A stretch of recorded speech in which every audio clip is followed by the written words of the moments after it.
toutes et à tous, où que vous soyez sur la planète. RFI Radio France Internationale, en direct de Paris, il est 18h. Le journal en français facile.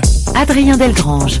Mardi 5 mai, voici les titres de cette édition. Nous évoquerons tout d'abord le conflit entre l'Iran et les États-Unis. Malgré les conséquences de la guerre, l'Iran a encore les reins solides économiquement. C'est ce que nous verrons dès le début du journal. La France et l'Arménie viennent de signer un accord de partenariat entre les deux pays. Et puis juste après ce journal, le prix Marc-Vivien Foé, ou du moins l'annonce des 3 finalistes dévoilés dans Radio Foot International. Et juste avant de développer ces titres, l'Iranienne Narges Mohammadi se trouve entre la vie et la mort, annonce son avocate. Narges Mohammadi, lauréate du prix Nobel de la paix, est détenue en Iran depuis le mois de décembre dernier. Elle a été hospitalisée en urgence le week-end dernier. Nous n'avons jamais eu aussi peur pour la vie de Narges. Elle risque à tout moment de nous quitter, vient de déclarer son avocate, maître Shirin Ardakini. La situation en Iran à présent sous un angle économique.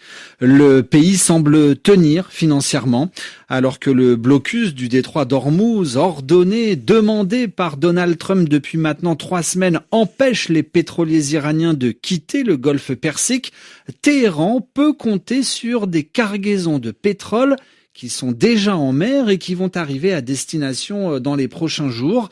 Pierre-Olivier, bonjour. Bonjour. Des livraisons qui, de fait, font entrer de l'argent dans les caisses de l'État.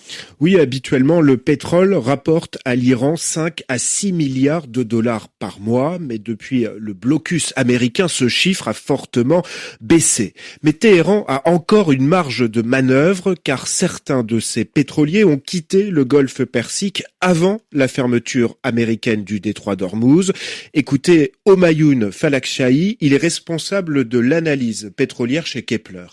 L'Iran possède actuellement 180 millions de barils à peu près, déjà chargés en mer, ce qui représente 4-5 mois d'équivalent de chargement. Et sur ces 180 millions, il y a à peu près 120 millions qui se trouvent hors de la zone du blocus, donc qui théoriquement peut être vendu et être transformé en revenus. Alors ces 120 millions de barils se trouvent aujourd'hui proches de la Chine et de Singapour. Une fois qu'ils auront été livrés, l'Iran devrait être payé à une condition toutefois. Si les flux financiers peuvent retourner en Iran, puisque les Américains mettent beaucoup de pression sur les Émirats par lesquels transitent une bonne partie des flux financiers à destination de l'Iran, pour que justement ces pétrodollars ne retournent pas en Iran. Et si l'Iran parvient malgré tout à se faire payer ces millions de barils déjà en mer, les spécialistes prévoient les premières vraies répercussions, les premiers effets du blocus américain sur l'économie iranienne d'ici 2 à 3 mois. Merci Pierre. Pierre-Olivier dans votre journal en français facile. L'Espagne demande la libération immédiate d'un de ses ressortissants. Il s'appelle Saïf Aboukeshek. Il est détenu en Israël depuis le week-end dernier. Cet homme de nationalité espagnole est membre de la flottille pour Gaza. Il a été arrêté dans les eaux internationales au large de la Grèce alors qu'il voulait apporter de l'aide humanitaire aux Gazaouis. Les autorités israéliennes viennent de prolonger sa détention au moins jusqu'à dimanche prochain. À Ramallah, en Cisjordanie occupée, il est 19h passé de 4 minutes. Il y a des drames en Cisjordanie occupée qui deviennent des tragédies nationales. Je vous parle de la mort de Naïef Samarou qui continue de bouleverser les Palestiniens. Ce jeune homme de 26 ans a été tué dimanche dernier à Naplouse par l'armée israélienne. Au même moment, sa femme était à l'hôpital sur le point d'accoucher de leur premier enfant. Amira Souilem, notre correspondante à Ramallah, revient sur l'émotion suscitée par cette mort.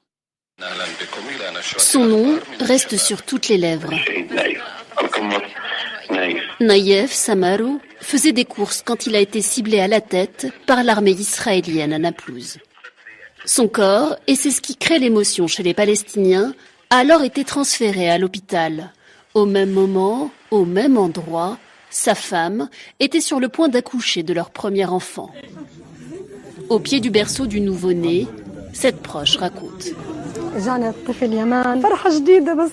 Le petit Yamen est né. C'est une joie, mais qui est amputée. Il manque son père.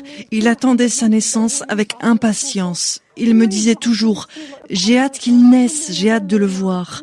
À chaque fois qu'il allait au marché, il lui achetait quelque chose et il disait « Ça, c'est pour Yamen ». J'aurais beau vous parler, il n'y a pas de mots pour dire ce que l'on ressent à l'intérieur de nous. Il n'y a pas de mots.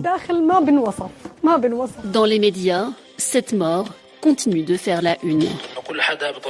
Tout le monde ne parle que de la naissance de l'enfant Yamen. Cela prend des proportions incroyables. Tout le monde se demande comment il peut aider.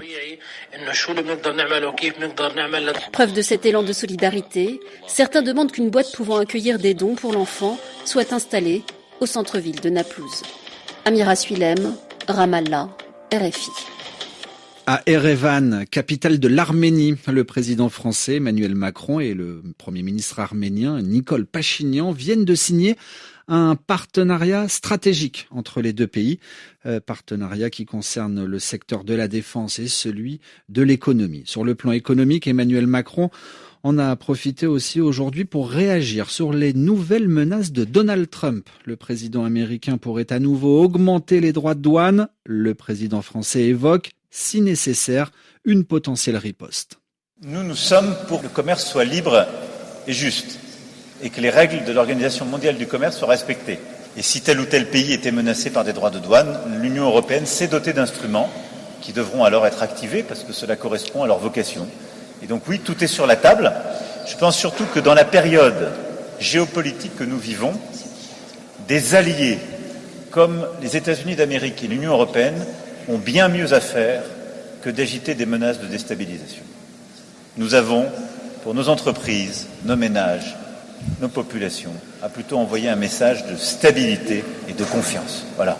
Le président français à Erevan en Arménie, propos recueillis par notre envoyé spécial Valérie Gasse. Parlons à présent de ce jouet, un jouet bien connu des enfants qui ont grandi en France. Sophie la girafe, vendue à des millions d'exemplaires, sorte de doudou en plastique mâchouillé par les bébés. Sophie la girafe affichée fièrement sur son emballage « Origine France ». Sauf que, Clara Duban, bonjour. Bonjour. Le jouet est en fait fabriqué en Chine. Depuis les révélations dimanche du journal d'investigation Mediapart, Sophie la girafe ne fait plus pouet-pouet, mais plutôt couac-couac. Car faire un couac veut dire commettre une erreur. En effet, l'usine de production, qui se situe près d'Annecy, dans les Alpes françaises, n'était qu'une devanture. Depuis 2013, la majorité des 700 000 jouets vendus en France et des centaines de milliers exportés à l'étranger étaient en réalité produits en Chine. Ils étaient ensuite seulement peints en France. Fabriquer une girafe en Chine coûterait 4 fois moins cher, mais Sophie a pourtant gardé le prix du Made in France. Vully, l'entreprise qui vend Sophie, a fini par reconnaître les faits. Le directeur assure qu'il vise toujours une production 100% française grâce à un projet d'usine près de Strasbourg qui devrait pouvoir accueillir toute la production, mais a pris du retard. Une enquête est en cours pour pratiques commerciales trompeuses. L'entreprise risque une amende de 10% de son chiffre d'affaires. Explication signée en direct de Clara Duban. Merci Clara. Et puis enfin des nouvelles de Christophe Glaise, le journaliste français condamné à 7 ans de prison, détenu depuis près d'1 an en Algérie. Il renonce à son pourvoi en cassation. Il renonce à engager une nouvelle procédure judiciaire. Décision de sa part qui ouvre la voie à une possible grâce du président algérien. Abdelmajid Tebboune a désormais la possibilité d'annuler la peine de prison de Christophe Glaise. Et puis, amateur de football, dans quelques instants, le nom des 3 joueurs de football qualifiés, si j'ose dire, pour la finale du prix Marc-Vivien Foé.